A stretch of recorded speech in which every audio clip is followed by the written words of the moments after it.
আদম আলাইসাল্লামকে যখন আল্লাহ সৃষ্টি করলেন তখন সব ফেরেশতাকে সিজদা করতে বললেন। সবাই সিজদা করল একজন ছাড়া, সে ছিল ইবলিস শয়তান। সে বলল, আমি আগুন দিয়ে তৈরি আর আদমকে বানানো হয়েছে মাটি দিয়ে, আমি কেন তাকে সিজদা করব? এই অহংকারের কারণে শয়তান জান্নাত থেকে বিতাড়িত হলো। তখনই সে আল্লাহকে বলল, তুমি আমাকে কিয়ামত পর্যন্ত সময় দাও, আমি তোমার অধিকাংশ বান্দাকে গুমরাহ করে ফেলব। আল্লাহ বলেন, যে আমার বান্দা হবে তাকে তুমি গুমরাহ করতে পারবে না, কিন্তু যারা তোমায় অনুসরণ করবে তাদের জন্য জাহান্নামী হবে ঠিকানা।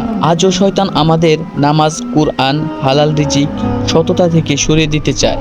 সে চায় আমরা ভুল পথে চলি, হারামকে হালাল ভাবি এবং আল্লাহকে ভুলে যাই। কিন্তু আপনি যদি আল্লাহকে সত্যিকার ভাবে ভালোবাসেন তাহলেই আপনি শয়তানের হাত থেকে রক্ষা পাবেন। তাই আসুন প্রতিদিনের শুরু হোক আউযুবিল্লাহি মিনাশ শাইতানির রাজিম দিয়ে। ভিডিওটি ভালো লাগলে লাইক দিন।